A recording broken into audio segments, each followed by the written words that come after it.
लोकतंत्र के महापर्व में 7 चरणों में होने वाले चुनाव का आज चौथा चरण है। इस चरण में मध्य प्रदेश की 8 सीटों पर वोटिंग होनी है। मध्य प्रदेश की 29 सीटों के लिए ये आखिरी चरण का चुनाव है। इसी चरण के साथ प्रदेश में लोकसभा चुनाव सभी सीटों पर संपन्न हो जाएगा। इन 8 सीटों में इंदौर, उज्जैन, धार, देवास, रतलाम, मंदसौर, खरगोन और खंडवा सीट शामिल है। वोटिंग सोमवार सुबह 7 बजे से शाम 6 बजे तक चलेगी।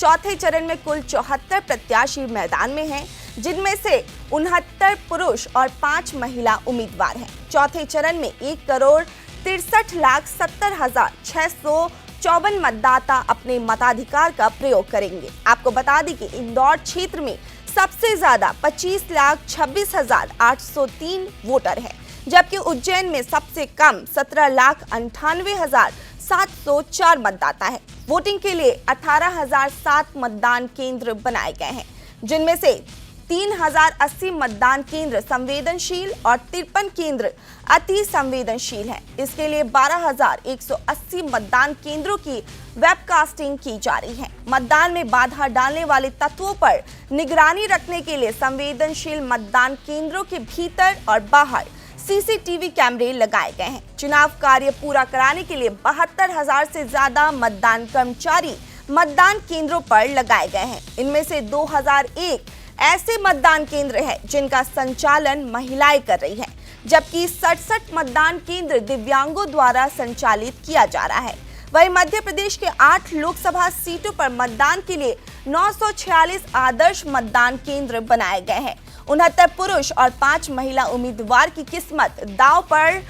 धार जिले में चुनावी ड्यूटी पर तैनात कर्मचारी की हार्ट अटैक से मौत हो गई। विकास खंड तिरला के बीओ सुमन वासने को देर रात घर पर साइलेंट अटैक आ गया, जिससे उनकी मौत हो गई। वे गंधवानी तहसील में शनिवार को मतदान सामग्री वितरित कर तिरला पहुंचे थे। आज सुबह भी उन्हें चुनावी ड्यूटी पर जाना था, लेकिन रात करीब 1 बजे उनकी मौत हो गई। 8 संसदीय क्षेत्रों के लिए मतदान हो रहा है। आप सभी से अनुरोध है कि अपने मतदान केंद्र पर जाएं और वोट करें। एक बात और आपसे साझा करना चाहूँगा कि सिर्फ वोटर पर्ची, वोटर स्लिप जिसको हम कहते हैं, सिर्फ और सिर्फ वो लेकर के मत जाएं। वोट डालने के लिए वोटर पर्ची के साथ साथ एक पहचान पत्र का होना जरूरी है। ये पहचान पत्र वोटर आईडी कार्ड भी हो सकता है, और यदि वोटर आईडी कार्ड नहीं है या नहीं मिल रहा है तो आपका आधार कार्ड हो सकता है, आपका पैन कार्ड हो सकता है, आपका ड्राइविंग लाइसेंस हो सकता है, आपका पासपोर्ट हो सकता है, आपकी पासबुक हो सकती है, आपके कुछ पेंशन के दस्तावेज होंगे जिस पे फ़ोटो होगा, वो हो सकती है। तो 12 प्रकार के ऐसे दस्तावेज हैं जिसमें से कोई भी एक लेकर के यदि आप जाते हैं तो आप वोट कर सकते हैं। यदि किसी को वोटर पर्ची नहीं मिली है तो भी उससे परेशान होने की ज़रूरत नहीं है। आप बिना वोटर पर्ची के जाइए, सिर्फ पहचान पत्र अपने साथ एक रखिए, वोटर आईडी कार्ड रखिए, आधार कार्ड रखिए, आप जाइए